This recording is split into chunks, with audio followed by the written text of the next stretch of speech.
అండి, welcome back to my channel home style cooking blogs. ఈరోజు recipe ఏంటంటే chicken biryani.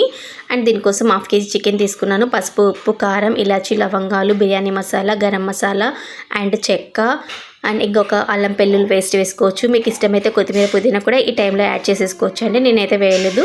ఇలా వేసేసుకొని పుల్లటి పెరుగు అయితే వేసుకొని బాగా కలుపుకున్నాను. ఇలా కలుపుకున్న తర్వాత మనం స్పైసెస్ ఎలా కావాలో చూసుకోవాలండి. నేనైతే స్పైసెస్ కొంచెం స్పైసీగానే చేద్దాం అనుకుంటున్నాను. అయితే నాకు ఇక్కడ కారం సరిపోలేదండి, అందువల్ల నేను కారం యాడ్ చేసుకున్నాను. ఇక్కడ అల్లం వెల్లుల్లి పేస్ట్ వేసుకున్నాను. ఫ్రెష్గా నూరుకున్న అల్లం వెల్లుల్లి పేస్ట్ అయితే చాలా బాగుంటుంది. అలా వేసుకొని బాగా కలుపుకున్నాను. అండ్ కారం సరిపోలేదని చెప్పేసి ఒక స్పూన్ మళ్ళీ కారం అయితే యాడ్ చేసుకున్నానండి స్పైసీగా కోసం. అండ్ మీరు మీ టేస్ట్కి తగ్గట్టుగా మీరు చేసుకోండి.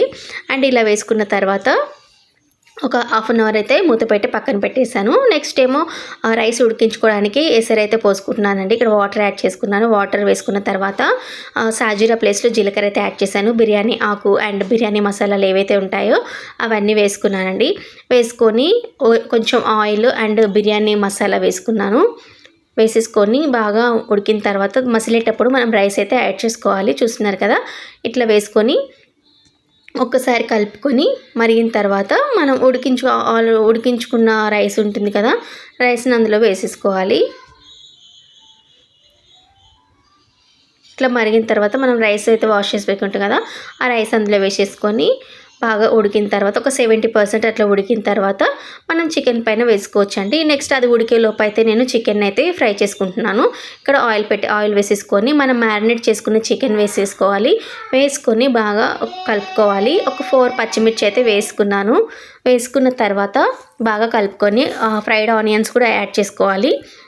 మీకు ఇష్టమైతే ఇవి యాడ్ చేసుకోవచ్చు అండి. ఇట్లా వేసుకొని మూత పెట్టి ఒక 10 నిమిషాల పాటు ఉడికించుకోవాలండి. ఇలా ఉడికిన తర్వాత చూడండి, మూత తీసి చూస్తే కర్రీ అయితే కొంచెం ఉడికింది. తర్వాత కొత్తిమీర, కరివేపాకు వేసేసుకొని కలుపుకోవాలి. కలుపుకున్న తర్వాత మనం రైస్ ఉడికించుకున్నాం కదండి, ఆ రైస్ అనేది అందులో వేసేసుకోవాలి. మొత్తం ఇట్లా ఉడికితే సరిపోతుంది. ఒక 70% వరకు ఉడికితే సరిపోతుందండి. ఆ రైస్ తీసేసుకొని నేను ఈ కర్రీ పైన వేసేసుకొని ఫైనల్గా ఫ్రైడ్ ఆనియన్స్ అండ్ కొత్తిమీర, మీకు ఇష్టమైతే పుదీనా వేసుకోవచ్చు, నెయ్యి వేసుకోవచ్చు. నేనైతే ఫ్రైడ్ ఆనియన్స్, కొత్తిమీర మాత్రమే వేసాను, నెయ్యి వేయలేదు. ఇక మూత పెట్టేసుకొని బరువు పెట్టేసుకొని మనం ఒక 15 to 25 మినిట్స్ వరకు అయితే సిమ్లో పెట్టుకొని కుక్ చేసుకుంటే రైస్ అనేది రెడీ అయిపోతుంది. చాలా బాగా వచ్చిందండి. ఫస్ట్ టైం చేసినా కూడా టేస్ట్ మాత్రం చాలా బాగుంది. స్పైసీగా సూపర్ టేస్ట్ వచ్చింది. అండ్ వీడియో నచ్చితే మాత్రం తప్పకుండా లైక్ చేయండి, షేర్ చేయండి, సబ్స్క్రైబ్ చేసుకోండి. ఇంకా మరిన్ని వీడియోస్ కోసం నా ఛానల్ని సబ్స్క్రైబ్ చేసుకోండి. నచ్చితే మాత్రం లైక్ చేయడం మర్చిపోకండి. Thank you for watching.